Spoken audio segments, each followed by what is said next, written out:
తెలంగాణ ముఖ్యమంత్రిగా రేవంత్ రెడ్డి తొలి ఏడాది పూర్తి చేసుకున్నారు. ముఖ్యమంత్రిగా ప్రమాణ స్వీకారం చేసిన మరుక్షణం దగ్గర నుంచి ఆయన దృష్టంతా తానిచ్చిన 6 హామీలు అమలు చేయడం మీదనే ఉందన్న సంగతి స్పష్టంగానే కనిపిస్తోంది. ప్రమాణ స్వీకారం చేసిన తొలి రోజునే మహిళలకు ఆర్టీసీ బస్సుల్లో ఉచిత ప్రయాణం కల్పించే నిర్ణయం తీసుకున్నారు.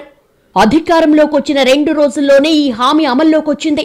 2024 డిసెంబర్ 4 నాటికి, అంటే తెలంగాణలో కాంగ్రెస్ ప్రభుత్వం గెలిచి సరిగ్గా ఏడాది గడిచే నాటికి 116.13 కోట్ల మంది మహిళలు బస్సుల్లో ఉచితంగా ప్రయాణించారు.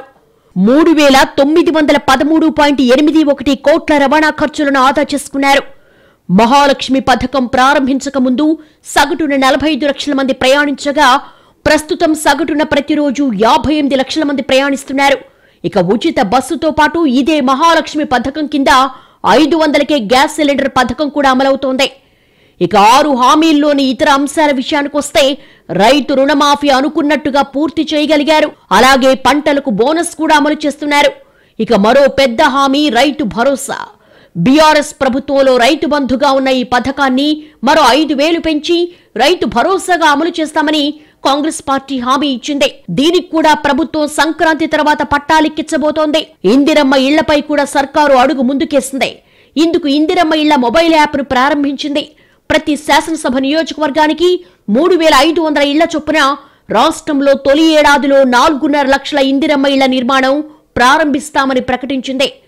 5 ఏళ్లలో 25 లక్షల ఇళ్లు నిర్మించాలనేది టార్గెట్. రేవంత్ సర్కార్ అధికారంలోకి వచ్చిన వెంటనే ఉద్యోగ ఉపాధి కల్పన మీద దృష్టి పెట్టింది.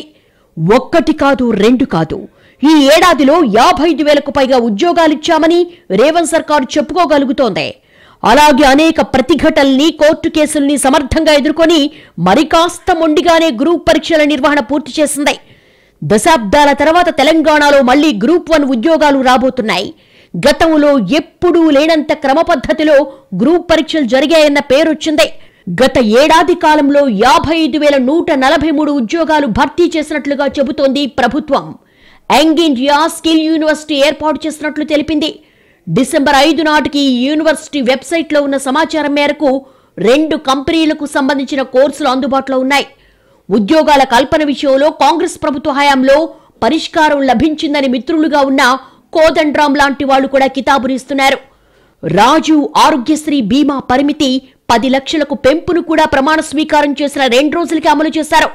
ఇక మూసీ ప్రాజెక్టు ప్రభుత్వం ఎంతో ప్రతిష్టాత్మకంగా తీసుకుని చేపడుతున్న ప్రాజెక్టు.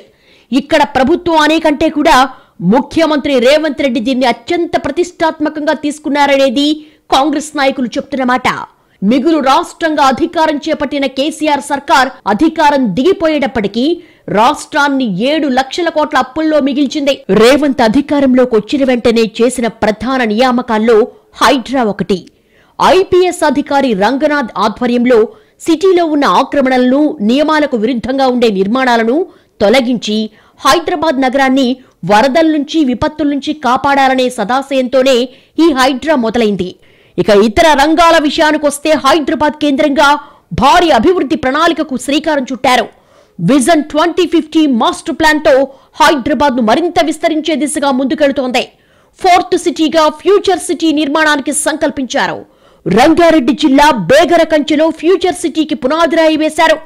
న్యూయార్క్ కు ధీటుగా హైదరాబాద్ లో 4th సిటీ ఫ్యూచర్ సిటీని నిర్మించాలని భావిస్తోంది సర్కార్. దేశంలోనే 0 కార్బన్ సిటీగా నిర్మాణం కానుంది. ఈ ఫ్యూచర్ సిటీలో young India skill university, AI hub, sports hub, medical hub, IT, pharma hub కు కేంద్రంగా ఉండనుంది. మరోవైపు రీజనల్ రింగ్ రోడ్ నిర్మాణంపై ప్రత్యేక దృష్టి సారించింది. ప్రస్తుతం ఔటర్ రింగ్ రోడ్ చుట్టూ 360 కిలోమీటర్ల పొడవున ట్రిపుల్ నిర్మాణం చేయనుంది. మొదటి ఫేజ్ లో సంగారెడ్డి నుంచి చౌటుప్పల్ వరకు నిర్మించనున్నారు. ఇక భాగ్యనగరాన్ని ట్రాఫిక్ కష్టాలకు దూరం చేసేందుకు ఎలివేటెడ్ కారిడార్స్ నిర్మాణానికి శ్రీకారం చుట్టింది. దీనికోసం 6,000 కోట్లను ఖర్చు చేయనుంది. అంతేకాదు, మెట్రో విస్తరణకు రేవంత్ రెడ్డి శంకుస్థాపన చేశారు.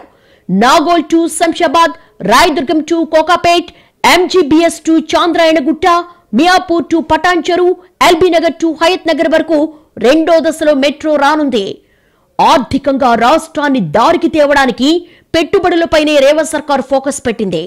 ఇందులో భాగంగా CM Revanth Reddy Davos, America, south కొరియాలో పర్యటించారు. దావోస్ పర్యటనలో 40,232 కోట్లు, అమెరికా, దక్షిణ కొరియా పర్యటనల్లో దాదాపు 31,502 కోట్ల పెట్టుబడులు సాధించామని ప్రభుత్వం చెప్పుకుంటోంది. అభివృద్ధిలోనే కాక తెలంగాణ అస్తిత్వంలో కూడా తనదైన ముద్ర వేసుకోవాలని రేవంత్ తాపత్రయపడుతున్నారు. అందశ్రీ రచించిన జయ జయ హే తెలంగాణ గీతాన్ని రాష్ట్ర గీతంగా ప్రకటించారు. టీఎస్ ను టీజీగా మార్చారు. తెలంగాణ తల్లికి కొత్త రూపం తొడిగి సెక్రటేరియట్ ఎదురుగా సగర్వంగా నిలుపుతున్నారు. జయ జయ తెలంగాణ జననీ జయ కేతనం, ముక్కోటి గొంతుకలు ఒక్కటైన చేతనం, తరతరాల చరితగల తల్లి నీ రాజనం, పద పదాన నీ పిల్లలు ప్రణమిల్లిన శుభతరుణం. జై తెలంగాణ, జై జై తెలంగాణ. ఇది సార్ నా బ్రాండ్.